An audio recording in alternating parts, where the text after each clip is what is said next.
The history of Wakanda. Wakanda, officially known as the Kingdom of Wakanda, is a small isolationist landlocked country located in Africa, surrounded by mountain ranges and a thick forest. Welcome to the Amagi. In today's video, we're going over the history of Wakanda.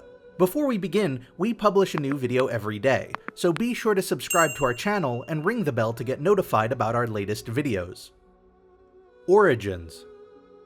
Millions of years ago, a meteorite made of Vibranium, the strongest substance in the universe, struck the continent of Africa.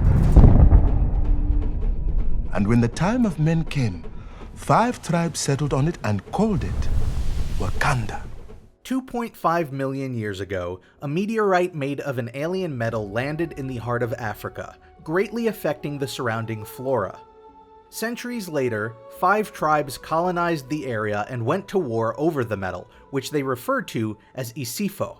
One day, Bashenga was guided by a vision of Bast, who led him towards a plant that had mutated as a result of the metal's power.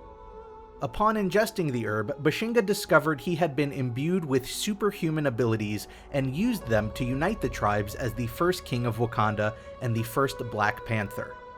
4 of the tribes pledged their loyalty to Bashenga, while the Jabari tribe went into isolation. As time passed, the Wakandans used the metal to develop technology that was far more highly advanced than any other in existence. To protect themselves from the chaos that was slowly consuming the rest of the world, they created a cloaking field that allowed them to hide in plain sight.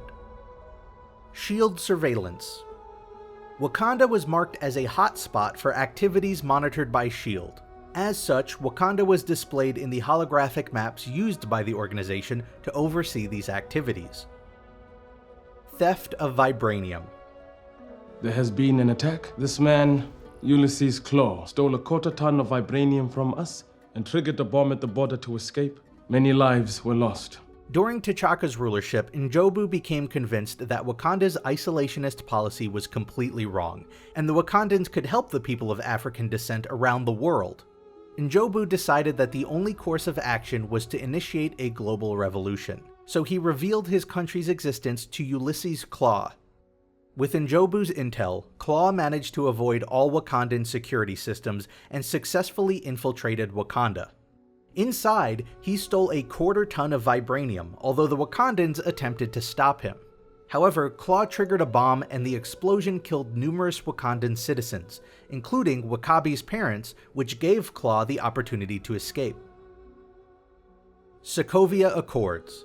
The stolen Wakandan Vibranium was used to make a terrible weapon. We in Wakanda were forced to question our legacy. Those men and women killed in Nigeria were part of a goodwill mission from a country too long in the shadows. We will not, however, let misfortune drive us back. We will fight to improve the world we wish to join. After a terrorist attack in Lagos claimed the lives of 26 people, 11 of the victims being relief aid workers from Wakanda, King T'Chaka was one of several international politicians who called for the United Nations to create a system of accountability. Sometime later, the United Nations passed the Sokovia Accords, before arranging a formal ceremony at the Vienna International Center in Austria. T'Chaka and his son T'Challa were among those in attendance. During the ceremony, as T'Chaka gave the keynote address, a bomb detonated and decimated the building, killing T'Chaka and 12 other people. Immediately following the attack, security footage revealed that Bucky Barnes was responsible for T'Chaka's death. T'Challa, who inherited the throne, set out to kill Barnes, only to discover he had been framed by Sokovian intelligence officer Helmut Zemo. T'Challa's coronation. As a result of T'Chaka's death in Vienna, T'Challa was subsequently crowned as the new king of Wakanda, first retrieving Nakia from her current mission with Okoye. He then challenged M'Baku for the throne of Wakanda, as by tradition he must fight one of the warriors chosen for the kingdom's throne from the other tribes of Wakanda. While M'Baku was later defeated, his life was spared so that he could continue aiding his own tribe in the mountains.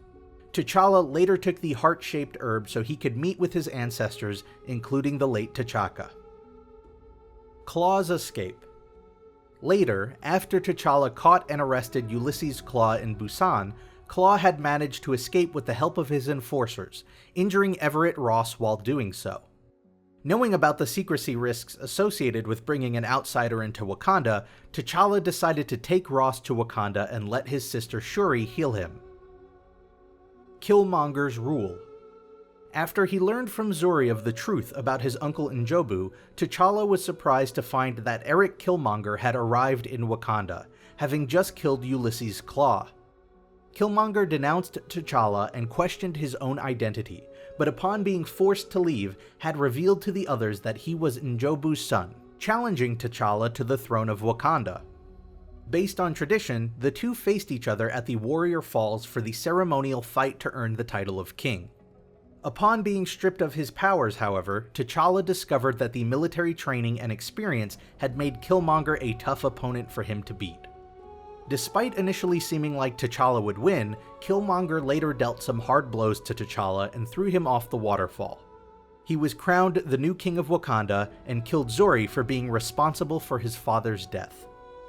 While Killmonger underwent the traditional rituals for a newly crowned Wakandan king, it was revealed that T'Challa was recovered by the Jabari tribe in an unconscious state. Given one last heart-shaped herb to recover as all the other herbs were burned down by Killmonger, T'Challa woke up and requested for the Jabari to help him overthrow Killmonger, who planned to send Wakandan technology to all corners of the world so all people of African descent could defend themselves more easily. The Battle of Mount Bashenga.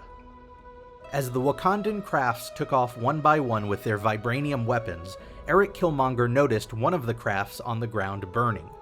T'Challa emerged from the craft unscathed, as he and the Dora Milaje proceeded to face off against Killmonger and the Border Tribe with the help from the Jabari tribe. During the battle, Killmonger had defeated the Dora Milaje and was about to tackle Shuri when T'Challa charged into him, knocking both of them into the Vibranium mine that lay below Mount Bashenga. While in the mine, T'Challa and Killmonger fought each other on the tracks of the Wakandan maglev train, where sonic-powered devices are used to nullify the effects of Vibranium while they're being transported on the trains. Once T'Challa told Shuri to activate the Kimoyo beads, the Black Panther habits of T'Challa and Killmonger were able to be briefly disabled whenever a train passed, eventually allowing T'Challa to stab Killmonger in the chest with his own weapon. Knowing that he just lost the fight, Killmonger addressed his father and how he referred to Wakanda as the most beautiful place in the world. T'Challa then took Killmonger out of the mine to watch the sunset over Wakanda. T'Challa offered to help Killmonger by having him healed, but Killmonger declined, mentioning that he would rather die than get locked up.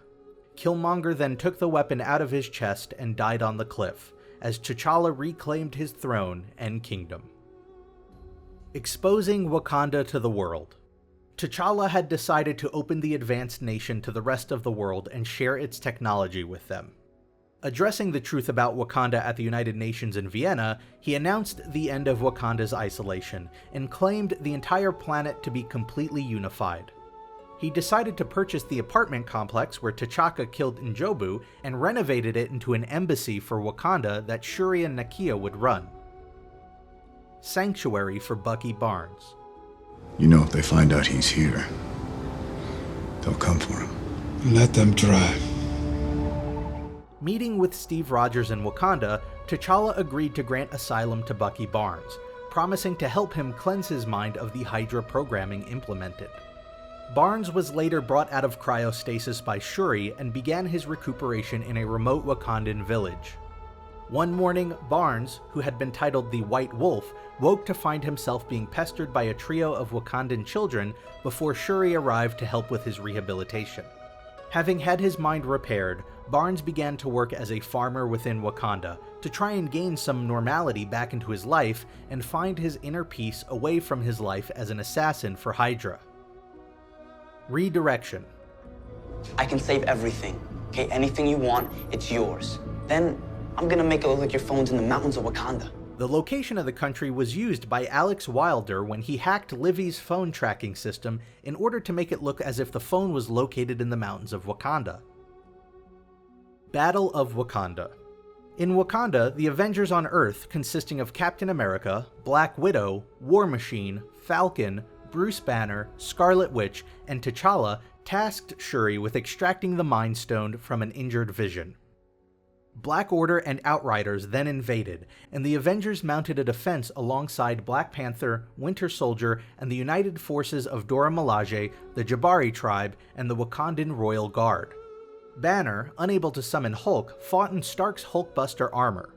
Thor, Rocket, and Groot arrived on Earth and rallied the defenses. Proxima Midnight, Cull Obsidian, and Corvus Glaive were killed, their army of Outriders destroyed. Unfortunately, at the same time, the Battle of Titan had gone poorly, and Thanos forced Doctor Strange to give him the Time Stone. He then arrived in person to Wakanda, intending on personally retrieving the last stone. The Avengers engaged him to stop him from getting to Vision, but Thanos' control of the fabrics of reality instantly overwhelmed them all. Alone, with Maximoff, Vision told her that she had to kill him. At first, she refused out of love for Vision, but he convinced her that it was the only way to stop Thanos. Maximoff then tearly unleashed a stream of energy into the stone as the other Avengers tried to stop Thanos in futile attempts. As he defeated the Avengers with complete ease, Thanos began to approach Vision and Maximoff, but was held back by the latter, who issued a stream of energy. Vision managed to declare his love for Maximoff as she successfully cracked and shattered the Mind Stone, destroying it along with Vision in an explosion. Thanos briefly sympathized with Maximoff before he used the Time Stone to undo her actions and retrieve the stone from Vision, destroying him for good. After obtaining the Mind Stone, Thanos powered up, only to be interrupted by Thor, who unleashed the full might of his power and Stormbreaker upon Thanos in a last-minute attempt to stop him, violently stabbing him in the chest. Thor landed on the ground and walked towards the Mad Titan, pushing Stormbreaker into his chest as deep as he could, reminding him of the vow he made for killing Loki. Despite being badly wounded by Thor, Thanos remained unfazed and mocked Thor, telling him that he should have aimed for the head. He activated the Infinity Gauntlet with a snap of his fingers before leaving Wakanda by portal. Thanos' plan came to fruition as beings across the universe began to disintegrate. In Wakanda, that included Winter Soldier, Groot, Maximoff, Black Panther, Falcon, and some of the surviving Wakandan soldiers. Banner, M'Baku, Okoye, Rhodes, Rocket, Rogers, Romanoff, and Thor were left on the Wakandan battlefield. Battle of Earth. 5 years later, Okoye was in charge of looking into the situation of Wakanda while cooperating with the Avengers. By the time the Avengers finally found a way to reverse the snap, all Wakandan civilians and warriors were revived alongside all lives taken by the snap across the universe. Unfortunately, Thanos and his army confronted the Avengers by attacking the New Avengers facility, while destroying the Time Machine.